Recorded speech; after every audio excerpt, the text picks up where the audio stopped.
All, episode 5. Today, game 1 World Series. Toronto, LA, in Toronto.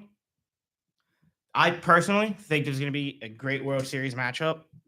You have two really good offenses that performed phenomenally throughout the playoffs. You have Toronto's offense, who in 3 out of the 4 games routed the New York Yankees and put up big points against Seattle in the ALCS. You have ALCS MVP Vlad Guerrero, who I think is going to have another phenomenal World Series, not World Series, another phenomenal series. When you look at it, I believe, LA has great pitching. Their pitching's been elite throughout the playoffs, but now they're facing, I think, one of the hottest offenses in the postseason. And in Toronto, I believe, not 100% sure if it's confirmed, Bo Bichette may be making his return at some point in this series, depending on, I guess, how the series goes. And if it's, not a wash of a series, if it's a competitive 6-7 game series, you might see Bo Bichette appearance. Hasn't played at all in the postseason. I think that would just add to Toronto's firepower on offense if he's in game shape and ready to go. Now, when you look at LA, they have Shohei Ohtani, Freddie Freeman, Mookie Betts, Enrique Hernandez, who just shows up in the playoffs. Just one of those guys. Might not be an elite regular season performer, but when the lights get bright, he's ready. Yeah, I think it's just going to be a firepower of a series. If I have to pick a winner, I'm going to say LA I think it's going to go 7 games. I think LA in 7. When you look at the pitching matchup, you have Blake Snell, who's 3-0 with a .52 ERA in the postseason, 28 strikeouts. Pretty good on the mound for LA tonight. You have Trey Yasevich on the mound for Toronto, 2-1 with a .420 ERA. He's been pitching, decently well throughout the postseason. Toronto's going to rely on him to hopefully set a tone in the first game. Like I mentioned earlier, they're home. They want to get things going. They have Ohtani. Ohtani's Ohtani, like I said. You can never count him out. You can never count LA. Never doubt them, but I'm going with the Dodgers in 7. I think Toronto's going to put up a great fight. I think you're going to see a lot of fireworks on offense. You might have a pitching duel here and there, depending who's on the mound for which game, but I think you're going to get a full-fledged firepower on offense, as well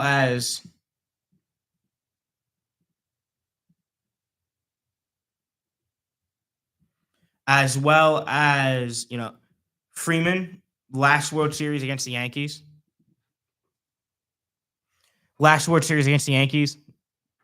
Arguably played the best out of anyone in that series. Played, like Grand Slam in game 1, LA's going to look for him to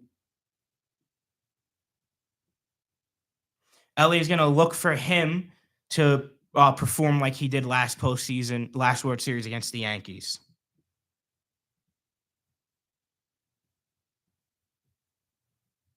One second.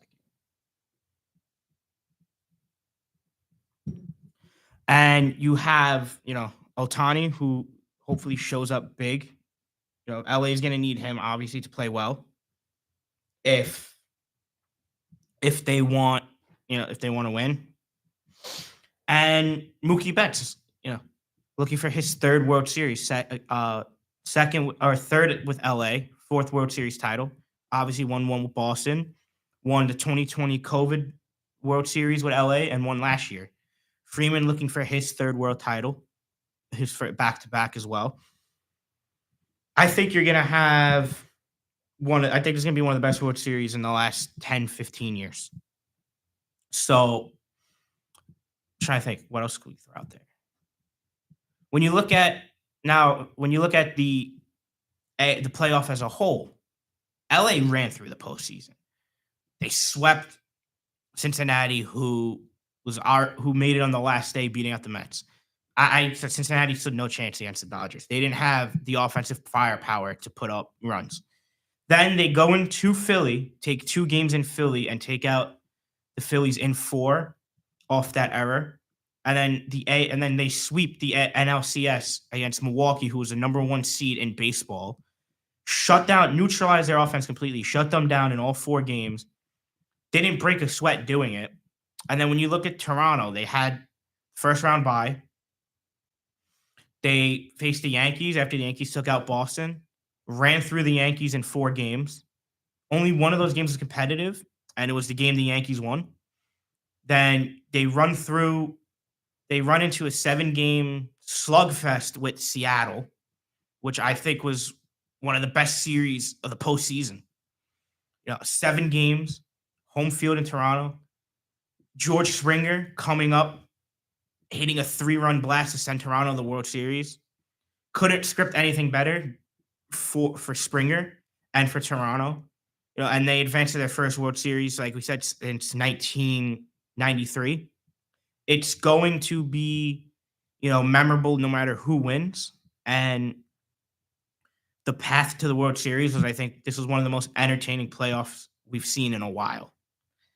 So we'll be right back after a quick little ad break, and then we'll go into talking about the NFL landscape and what we could expect in week number 8. Untouchable, unstoppable. This is WIUR Sports Radio. Hi, I'm Robbie Basil, president of WIUR Radio, and I hope you're enjoying today's show. Have you ever wanted to call the biggest games, the biggest moments for the biggest names for Iona Athletics? Then the newly founded WIUR Sports Radio is the place to be. Launched in January of 2025, our goal is to try and get broadcasters here at Iona an opportunity to learn, succeed, and get a chance to be on air. From getting to call the big moments at the hack. Dinkins trying to go to the rack. Denied. Yafet Mundi. To seeing the crack of the bat at City Park. The line drive into left field, around third, and it kicks away. The Gales are going to win it in 10. We make those moments happen on our brand new WIUR Sports Radio platform on Mixer. If you're interested, feel free to reach out to me via email or to the rest of my e-board to join the club. We are WIUR Sports Radio, the new home of Iona Athletics. Now, back to the show on WIUR, Iona University Radio.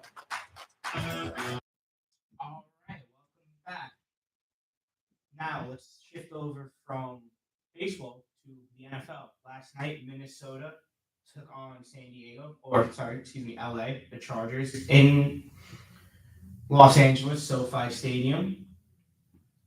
Chargers won 37-10 in absolute dominating fashion.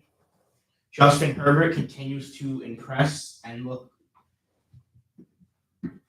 like one of the top quarterbacks in football, like he should be. Carson Wentz had another rough game. The Vikings, gotta get JJ McCarthy back healthy. I think if you can get him healthy and he can prove he can stay healthy, he can stabilize their offense and get more out of their offense for a team with Justin Jefferson, Jordan Addison, Aaron Jones. You have a quarterback that can stabilize that offense. They could still put up points. I know they are 3-4, but if McCarthy plays well, they could still possibly make a push for a wild card spot. San Diego 5-3 after the game last night, looking like the not number one seed, but they're looking like they're going to be the top team in the West, which is surprising to say that in a division where you have Kansas City Chiefs and Pat Mahomes, who haven't looked. Kansas City, they haven't looked themselves at all. They haven't looked like the dominant force that they were in the past. They haven't really looked. They haven't looked like I said, they haven't been that dominant force. They're 4-3. They started off 0-2, rattled off wins against the Giants in Baltimore, beat Detroit in Vegas, lost to Jacksonville. So in their last 5, so they're 4-3. But Mahomes hasn't looked dominant like he does in the past.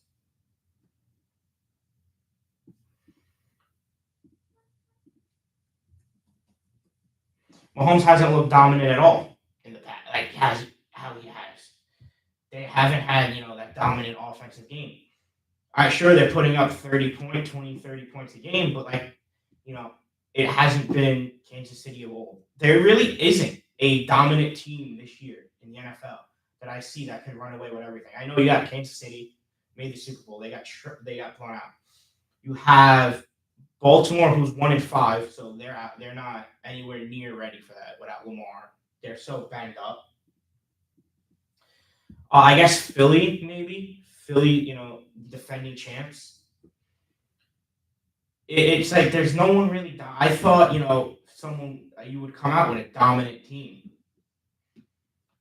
A surprise, and then you got Buffalo, but Buffalo lost, 2 games they should have won, the teams that they should have beat. So if I had to pick right now, I'm gonna go and say Philly might repeat. Not in a dominant fashion, but I think they're the best equipped to win again. A game I really want to highlight here is the Jets and the Bengals. And it's not to get into the New York, but you got Joe Flacco playing a former team of his. The Jets haven't named a starting quarterback yet. It was supposed to be Tyrod Taylor. He gets hurt in practice, is questionable now. You have Woody Johnson, who let him speak to the media, throw the quarterback under the bus, and basically say Justin Fields isn't good enough to play well. And now do you still start him after the owner of your franchise made those moronic comments, throwing him under the bus, saying he's not a good quarterback and he's not good enough to start when you're already 0-7 and have shown no life whatsoever on any level? Do you go to the undrafted free agent quarterback, practice squad quarterback, Brady Cook, who hasn't played a single snap of the regular season football? Yeah, he looked decent in preseason, but that's against backups. That's not against Pro Bowlers and elite level players. That's against third, fourth string practice squad level players. So where do you go from there? Because this point in the season doesn't matter whether they win or lose a game. Whether they're 1-7 after Sunday or 0-8, outside doing the usual same old Jets, shooting yourself in the foot, winning 3 games, and missing the number 1 pick in a year where you were the worst team in football by 1.5 miles.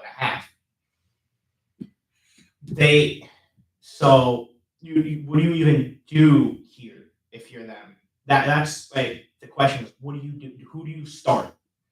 You have Aaron Glenn telling the media, I don't want to tell you who my starting quarterback is. You have Justin Fields getting thrown under the bus. You have Tyrod Taylor getting hurt when he was supposed to be named the starter. And then when you look at Cincinnati, they get Joe Flacco, and they come in and they beat Aaron Rodgers and the Steelers at home in Cincinnati, putting up 33 points. After losing 4 in a row, they put up 33 points against Pittsburgh Steelers defense that's been top tier in the NFL this year, and you take Aaron Rodgers down. So was it spark plug game? New quarterback comes in, just plays well, or are they going to be able to right the ship and stabilize there? Like I said with Minnesota earlier, can Cincinnati with a veteran quarterback like Flacco stabilize an offense with T. Higgins, Jamar Chase Brown, and turn their season around and still make a wild card or even a run for the NFC North? Their next 3 games, they have the Jets, the Bears, and Pittsburgh. In Pittsburgh, the Jets and the Bears in Cincinnati. They realistically could be 2-1 in that stretch. Maybe Pittsburgh beats them on their home turf, but they should definitely be able to take care of business if Joe Flacco plays well enough against the Jets in Chicago. And then you have New England come in right after that. You have to see New England's one of the hottest teams in the league, 5-2. Mike Vrabel has them ready to run through a brick wall for him, play some of the best football. You're seeing Drake May take that next step. Drake May's playing really well. You have Diggs on offense. You have weapons. You have Keyshawn Booty, Diggs. Stevenson is still decent. I would like to see New England, if they could, use Trevion Henderson more as a running back. he was very good in Ohio State. When him and Quinshawn Junkins would split carries in Ohio State, why not? Let's see. I know you're 5-2, but let's see if you have something where you can do a two-headed attack with Stevenson, who's a bruising running back, and Henderson, who's smaller and more elusive. I think that would even open up New England more and make them more dangerous. They're first in the AFC East. They're first in the AFC East. No one saw them being first in the East. Everyone said Buffalo was going to run away with that division. And if New England can win that division, get a home playoff game, who knows if they can go far with Vrabel as head coach. Vrabel's very good head coach. The coach I wanted the Jets to hire. Now, I love Aaron Glenn as a coach. I think he's going to be fine for the Jets. If you give him the pieces, he's going to be fine. But I think if you were serious about, breaking your playoff drought and trying to get to a playoff this year with the roster you have, Vrabel should have been the guy you go for. Not a first-time head coach, but here we are. Jets are 0-7. New England's 5-2.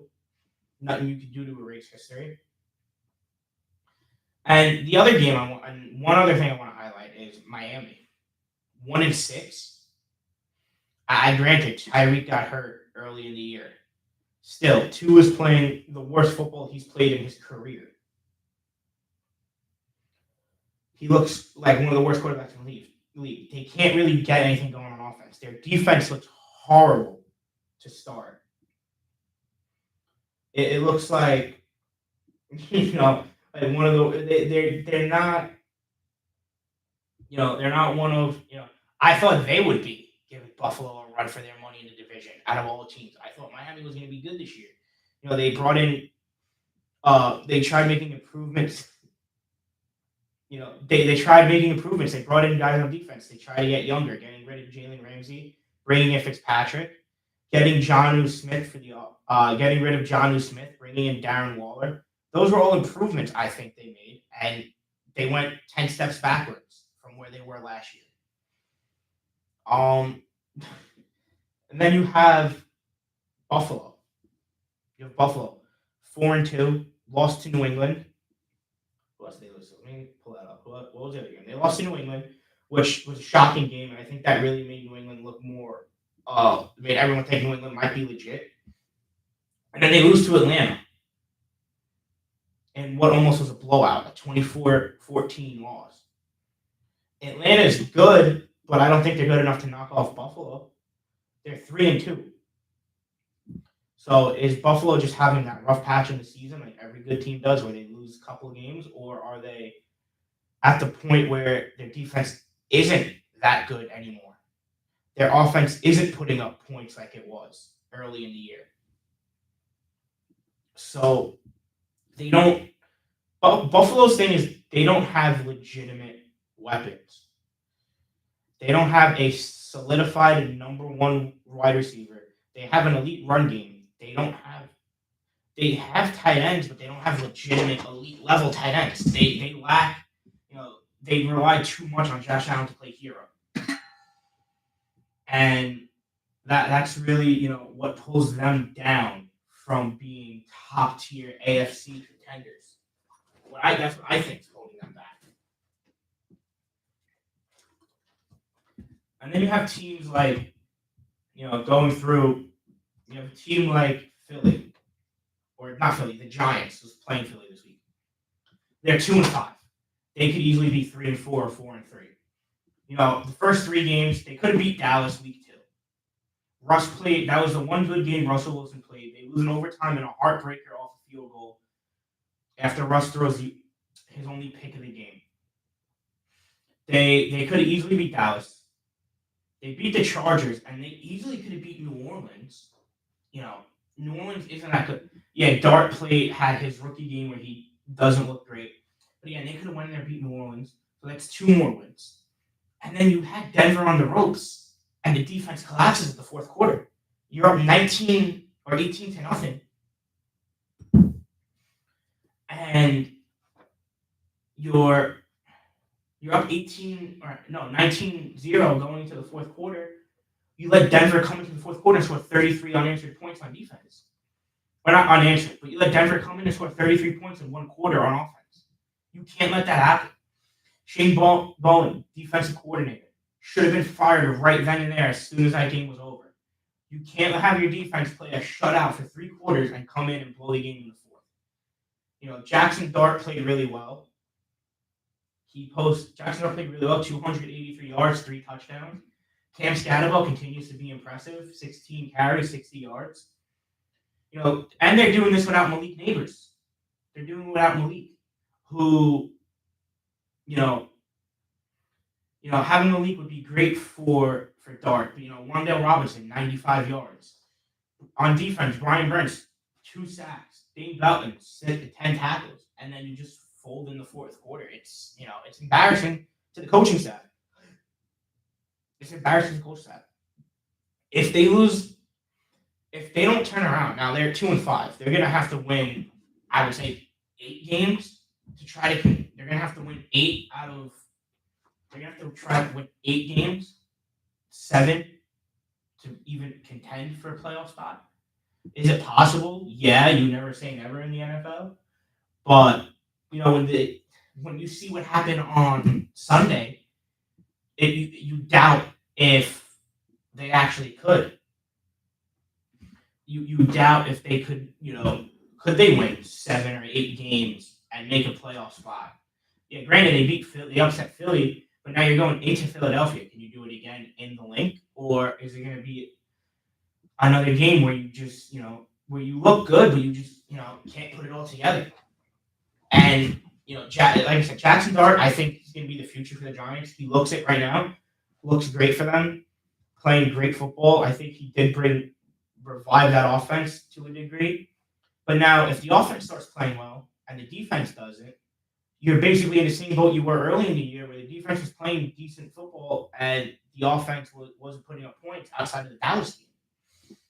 So it's like, what do you do? Do you fire the coaching staff and try to start fresh, even though you have Dable, who I don't know if he handpicked Jackson Dart, or do you just make him different changes on the coaching staff? Do you fire your coordinators and bring in new outside coordinators?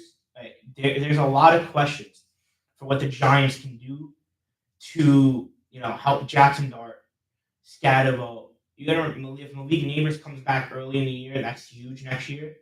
To have Malik Neighbors back, maybe they could try to get a wide receiver 1 or 1B type wideout, like high level 2 to 1B to help the offense while Neighbors is out in the offseason, depending who's available. And are they going to do anything at the deadline? Are they going to sell pieces off to look to free up money? Are they going to bring pieces in that they want to build around? There is a lot of question marks around New York Giants football compared to New York Jets football, where they're most likely just going to be sellers. They're going to look to see what they can get for guys like Quinnen and Quincy Williams, who I wouldn't trade Quinnen Williams if I was the Jets. I would, because unless you're getting an insane offer of like a first-round pick plus a valuable player back, I would hold on to him.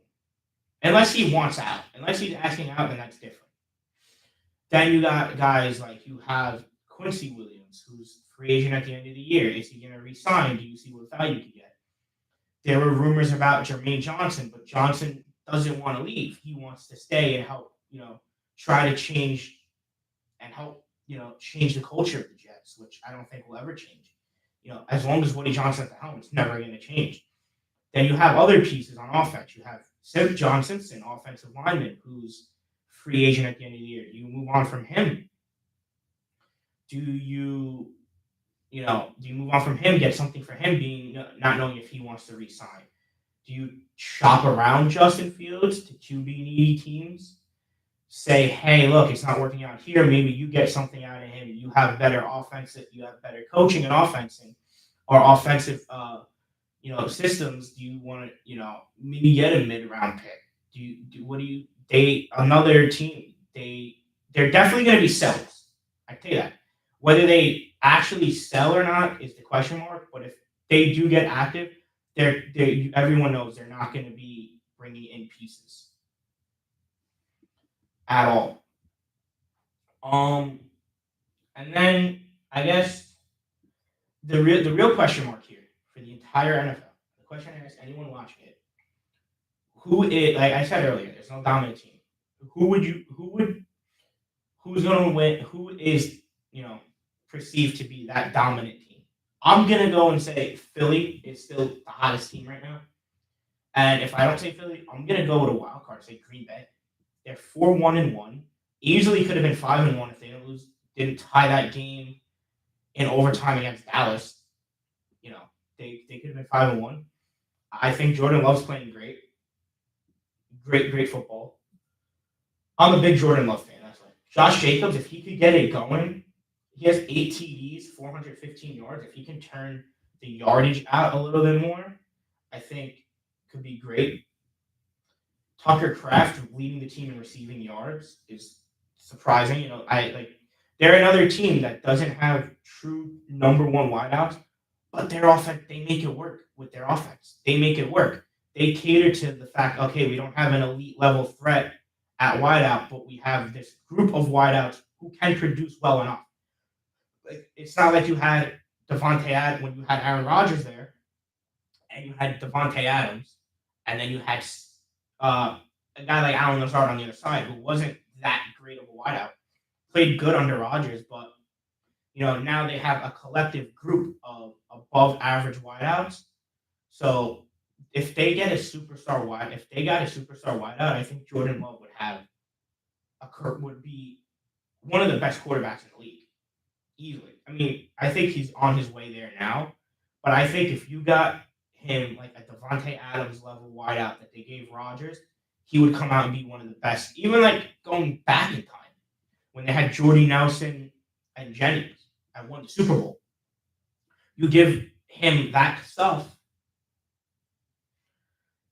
it could be really, it could help the kid astronomically. And I think if you do that, you're going to have one of the best quarterbacks in football. We're going to take another ad break, and we'll take another ad break, and we'll be right back with more on the NFL and NHL as well.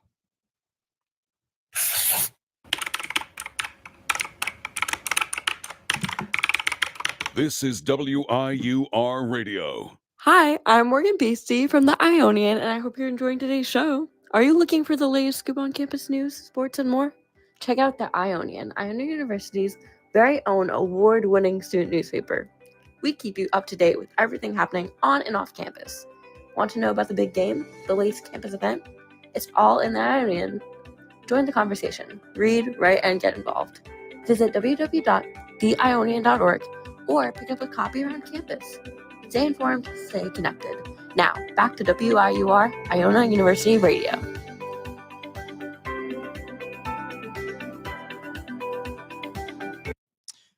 Alrighty. That was our second ad break.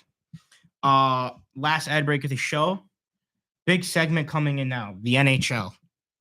I'm going to start, before I get into the New York Rangers, because there's a lot to break down there, I'm going to go around the league really quick. Just give me un momento to pull up, because this thing is so slow. I'm trying to pull up the box scores for last night's games and the standings. Full scoreboard. There we go.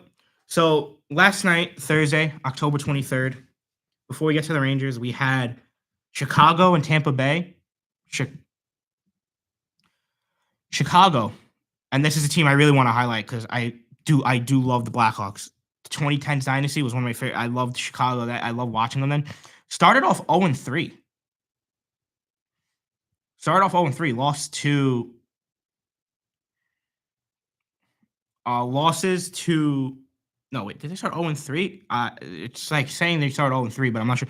But anyway, starting off 1-2-2, I think it was actually not 0-3, with overtime losses, and then you win 4 out of your last 5. You're 4-2-2, third in the division. Connor Bedard finally looking like he's taking that next step. The number 1 overall pick, generational talent, playing really well. Another guy who's playing well for them, another first round pick, Frank Nazar, another center. they have the youth to win. Now it's about putting it all together. They have the goaltending. Spencer Knight looks phenomenal. I know he had his battles when he was in Florida with different vices. Has struggled with his mental health. He looks like he's finally, gotten himself in a better state and is, playing like the goalie Florida drafted him to be. Obviously, it's not with Florida. That he was traded to Chicago last March for Seth Jones, and that looks like a trade that was a win-win trade for both teams. Seth Jones is flourishing in Florida on the two-time defending Cup champs, while it looks like Chicago's gotten their elite level, goaltending. So if they could figure out their goaltending, they have Connor Bedard, who's having, I think, who's looking the best he's looked so far. You have Frank Nazar, who's coming out of nowhere. They signed him last year, first round pick. Not coming out of nowhere, but coming out of nowhere in the sense of no one expected him to put up 10 points in the first, 10 games that they've played. Or 8 games. They have, a good mix of vets and youth. So could they be like last year's Montreal, where they come out of nowhere and no one expected them to make the postseason, and they put on a show for the ages? They put on a show like Montreal last year. No one expected them, or Ottawa, really. Both teams. No one expected them to make the playoffs, and they beat out teams like the Rangers, who shot themselves in the foot last year, but they both beat out the New York Rangers, who were in a playoff spot most of the year last year, get a wild card. Could Chicago do that in the West this year and be the team, everyone slept on? They make the playoffs, maybe make noise in the postseason as well. They have the talent to do it. They just beat Tampa Bay, who, Tampa Bay is 1-4-2. Oh, they haven't won a home game yet. They're 1-4-2. Is Tampa Bay just starting off very slow, or are they at the end of their window? Tampa Bay, they won 2 cups in a row. They made the conference finals 3 times, made the Stanley Cup final 3 times, and then since then they, after they lose to Colorado in 2023 or 2022, sorry, they haven't done anything really. First round exit to Florida, second round exit to Florida. They lose to Toronto. They lose to Toronto in the first round. They haven't done anything since, and they have the same core, but that core's old. Stamkos left. Steven Stamkos left. They bring back Ryan McDonough after a year and a half apart, but everyone's older now. Do they rebuild? What does Tampa do? Do they do what the Rangers did years ago, where they build their youth, where they trade older guys for youth and go into a retool while they try to compete with an elite goalie like Vasilevsky, who hasn't even been playing like himself? I don't know if he's just like wear and tear, if it's, age, what it is. Another surprising team, the Canadiens. First place in the Atlantic Division in the Eastern Conference. Tied for most points in the conference at 12. They're tied with New Jersey, Carolina, and Pittsburgh of all teams. I know it's early in the year, but surprising to see Pittsburgh top 3 in the Metropolitan. Montreal, they're playing great. They're 6-3. They have another team like Chicago, a mix of youth and gritty veteran depth. Cole Caulfield, one of my favorite players in hockey, leading the team in goal scoring. Nick Suzuki, another elite level player, playing really well, at center. Sorry for the stutter. He is playing really well. He's a really good two-way forward. You're going to see him get Selke nominations for best two-way forward.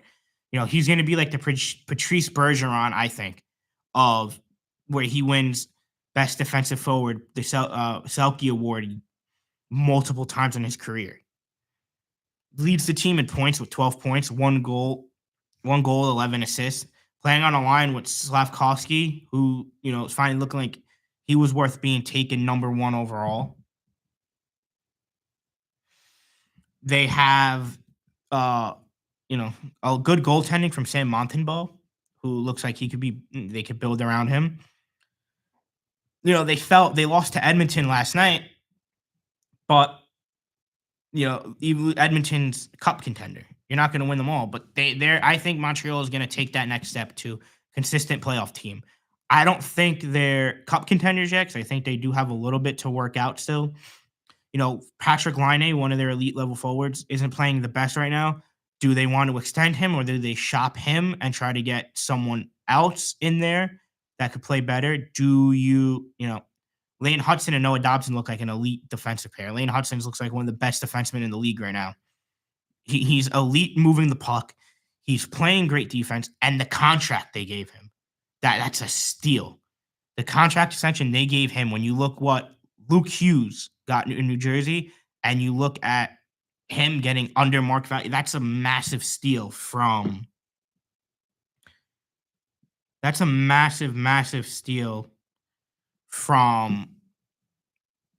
Montreal to get Houston on Lane Hudson, not Houston, Hudson on an 8-year deal below $10 million a year.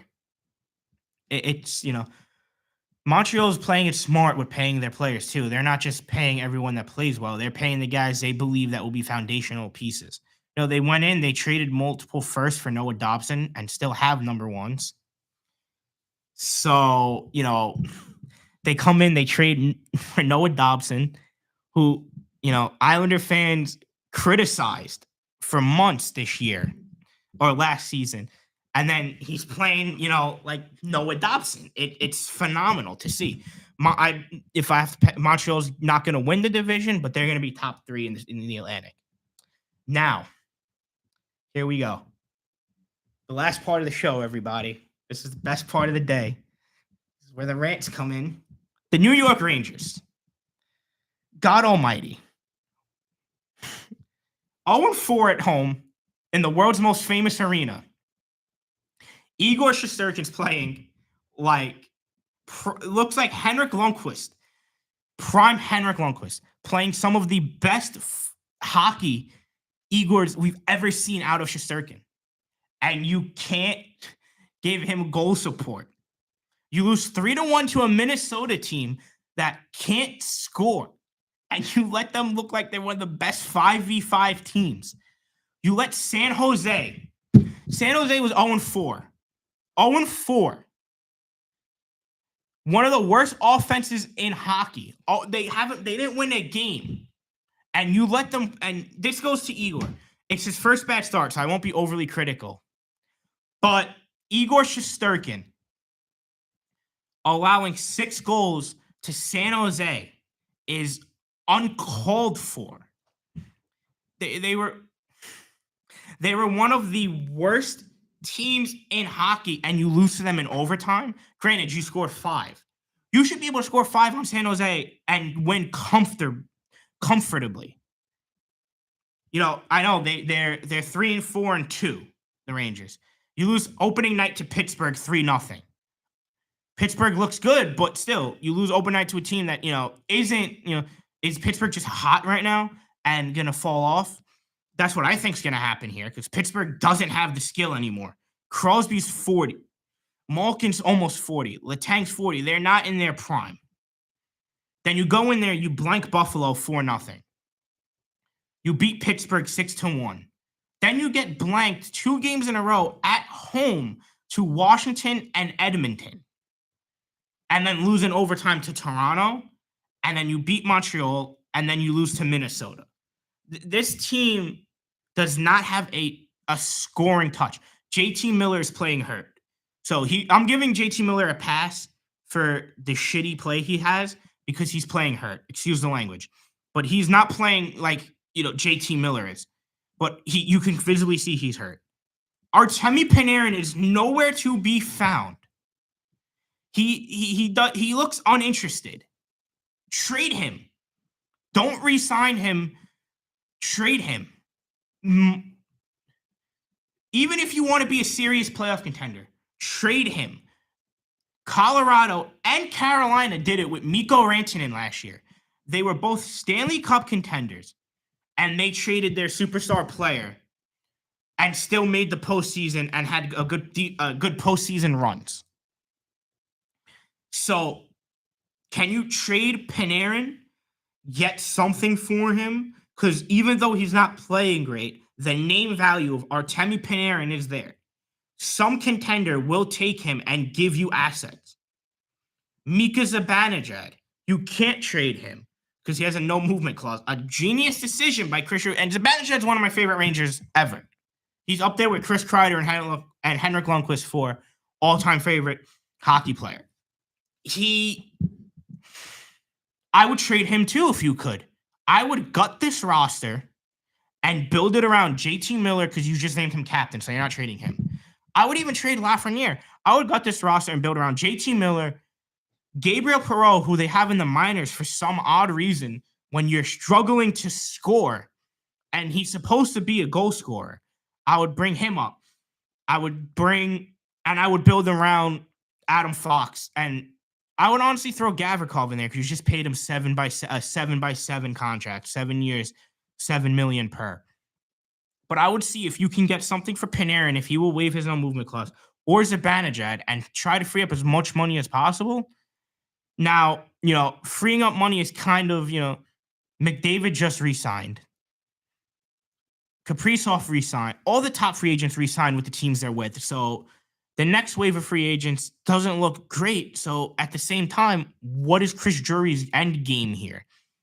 He traded Chris Kreider to free up money to make a run for McDavid, thinking McDavid was guaranteed to hit the free agent market. He just signed a two-year extension with Edmonton. They thought Jack Eichel would be a free agent. He just signed an 8-year extension with Vegas. Kaprizov just signed the highest valued contract ever by a professional hockey athlete at $17 million a year. So the three guys that Chris Drury was probably banking on to be free agents, and why he traded Trouba, Kreider, and all these other expensive veterans they had last year, are all off the market. So what was your end game in getting rid of Kreider specifically? And the reason I signal him out is because he's playing like he has, outside of last year when he played hurt, he's playing like he has when he was healthy the last 5 years. He's going to score 30-plus again for Anaheim if he stays healthy. I'm calling it now. He scores 30-plus. Trading him was the biggest mistake Drury made, and it's not because he's my favorite Ranger of all time. It's not because he was a homegrown talent. You traded away one of your top scoring threats, and now you can't score goals. Yesterday was the first time at Madison Square Garden in 5 home games where you scored more than 2 goals. It's embarrassing. You're embarrassing New York. You're embarrassing your fans who spend money to see this team play, and you're coming out flat and not giving them anything.